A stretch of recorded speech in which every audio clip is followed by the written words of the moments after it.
celebrity chefs. We got them on television, all that stuff. So I thought, well, at least we have that in common. So we have chefs.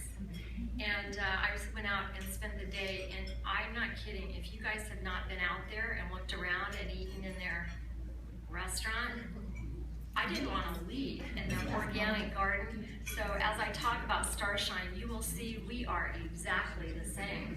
It's just then they focus on getting people back into health, and we focus on getting people ready for health. But everything that we do is just in synergy. Half the words you just used were the same thing that I use. And thank you, Scott, for these glasses, because I had my notes and I'm like, oh great, I can't read them. So Scott said, no problem, we're Addison Taylor Jewelers.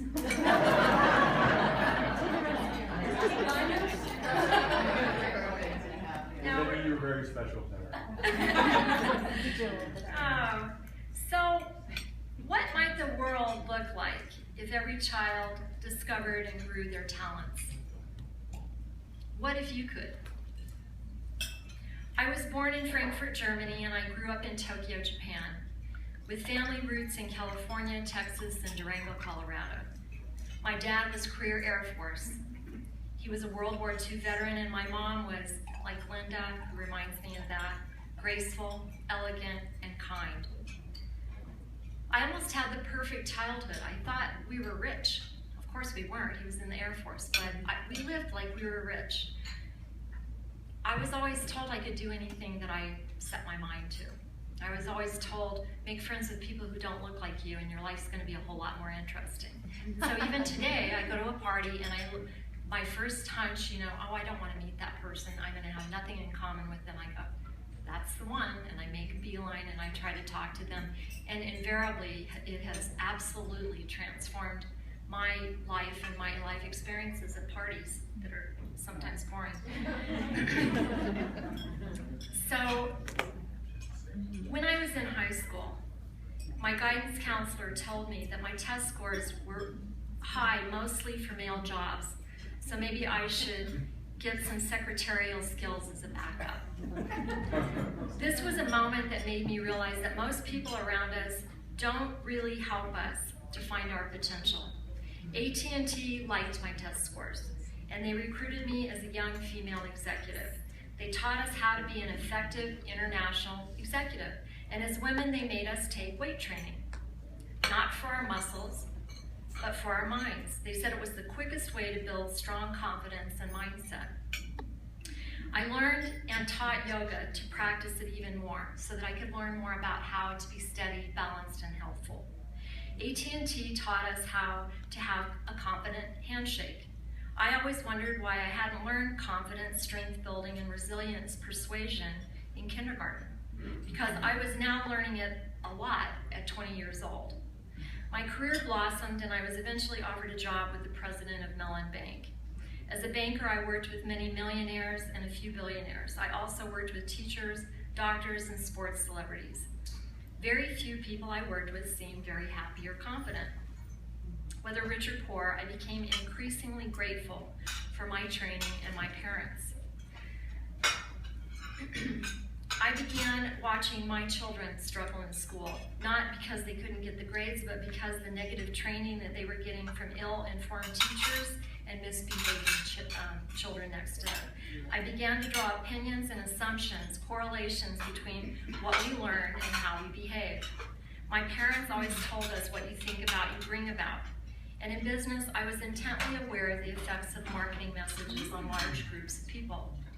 And I became very, very worried about our country. The messages we were learning in our schools and advertising were not of empowerment. They were not of our potential as Americans, but of not being very good at anything at all, and being inadequate in almost every way. My test scores said I had the ability to solve difficult problems even if I didn't understand them. I'd been doing that work at AT&T, banking, and consulting for the government. I became an advocate for changing our K-12 system and spoke about it during speeches. When 9/11 happened, a group of people came and asked me if I would open a K-12 school. I said, no. There is no way. I had been saying people can be taught love or hate, potential or victim, responsibility or despondence.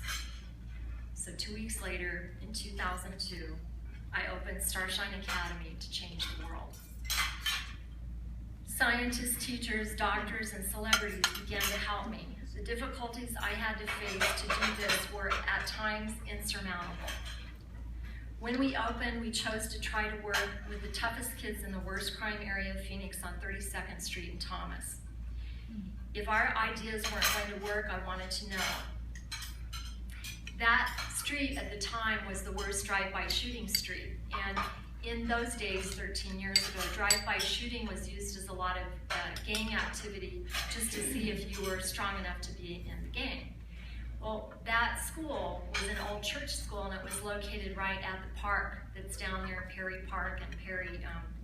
They had drained the pool because if kids went swimming, they got shot. So since I decided to do this, I wanted to fail fast. I don't like to have friends that I end up 2 weeks later deciding I don't like.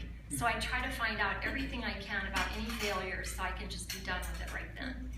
And I wanted to see if our ideas about health and well-being would turn the worst kid that nobody wanted. So we opened that first year. We had 28 kids. I wanted to use a one-room schoolhouse kind of an idea. And one of the first kids in was a kid named Hyro. He was about 6'2", looked pretty scary. First picture we ever took of him, you would be afraid of. And we had an organic garden because I knew that the kids needed to learn where food comes from and how things grow and how you have to nurture something to get anything out of it. But I also wanted them to learn it as a metaphor of their own life and to really understand that lettuce did not grow McDonald's. McDonald's didn't grow lettuce. So I think lettuce could grow McDonald's. So Hyro came in to me one day and he said, Ms., can I be president of the garden? Because I let the kids name themselves whatever they wanted to. And I said, no. And he said, why not? And I said, because you would have to be here all day Saturday and Sunday, and you're not going to commit to that, and I'm not going to have the garden be a mess. No, I will. I'll be president of the garden. I'll take charge of it. I'll teach the gardening classes. I said, okay. Well, a couple of days later, he brought a kid named Freddie to meet me. And Freddie had been out of school for a while. He was about 23 years old, and he said, Miss, can I help Hyro with the garden? And I said, well, technically, you're not a student here. He said, you're the first white lady that's ever talked to me, and I really want to hang around here. So I'm like, all right. So I had no idea what I was doing. I just knew I had passion to try to figure it out. And we were working through a lot of think tanks, just your typical business 101, like, this is wrong, what are we going to do to fix it? Let's go through the strategy that has, I guess, never really been done with K-12. So who would have a factory where half of the cans get broken? It's amazing to me that we have these statistics in K-12 and nobody says, I think we need to fix it, So about 2 weeks later, Freddie was stabbed to death. And Hyro called me completely breaking down, and just ranting and raving. And I said, you need to relax and you need to deal with this in a way that you're being taught. And I said, I will come down to the funeral. Well, this is a really bad neighborhood.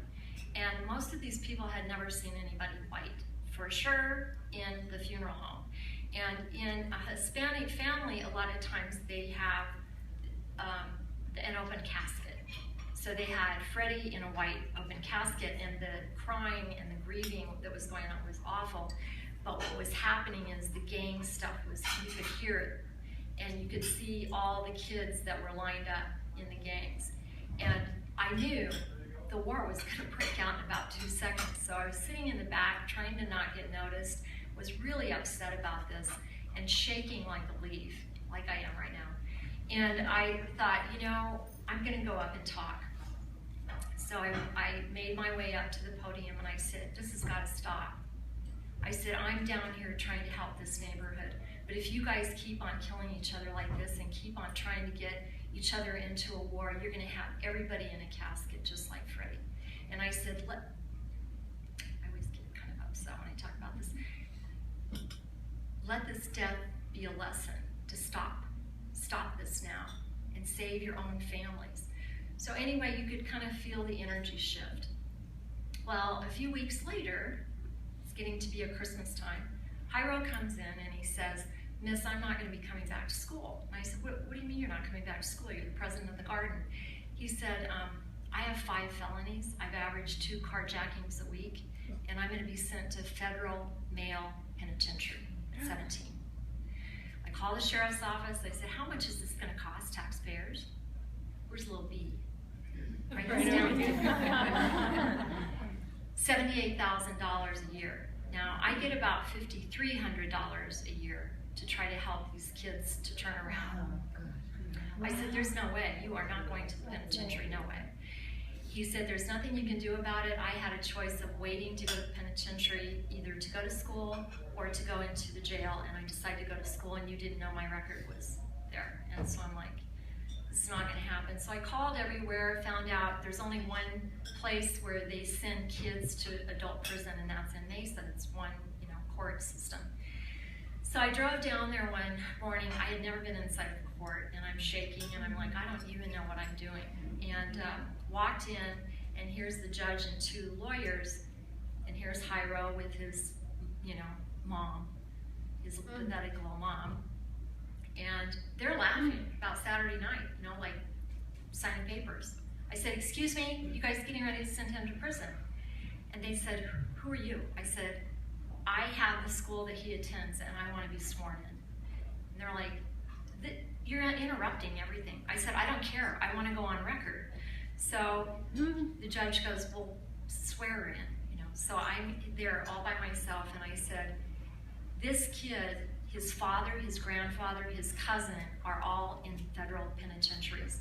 He stole his first bike at 3 years old at Christmas because he wanted to teach him himself how to ride a bike. And I said, if you had his life, you would be sitting right where he's sitting. He is making straight A's. He's president of our garden.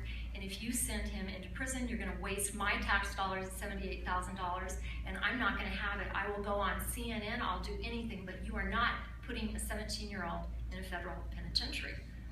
So the judge had Jairo stand up, and we teach the kids protocol. We teach them how to stand, the number one fear in the world is public speaking. So that's the first thing they have to learn. So Jairo was used to making eye contact, standing up. He was a big kid, and the judge said, well, what do you have to say for yourself? And he stood up, and he's this big kid, gang kid. These kids don't normally cry. And he burst out bawling. And he said, Judge, she's the only person ever in my life who ever thought I could do something. And he said, I just want to prove that I'm good. And so the judge said, Jairo, if you will clean up your act, I will expunge your record by the time you're 20. Well, by this time, all of us are crying. The lawyers are crying, Jairo's crying, the judge is crying. And so Jairo did get his whole thing expunged. Steve and I ran into him, I don't know, about 2 years ago. He's at the Harkins Theater in Fashion Square. The only time in our entire life we went to a movie at 1 o'clock on a Sunday. And we walk up, and Steve goes, isn't that Jairo behind there with the money? And I said, this kid with his money, And I'm like, Jairo, why do you have that money? Like, didn't we teach you something? And he's got a turquoise bow tie, and Steve ran out, got the camera, and Jairo goes, I'm really embarrassed, I'm the manager here, and I'm gonna do a lot better than this. I promise I'm gonna get on with the FBI, because that's his dream. So anyway, that is one of many, many, many stories, but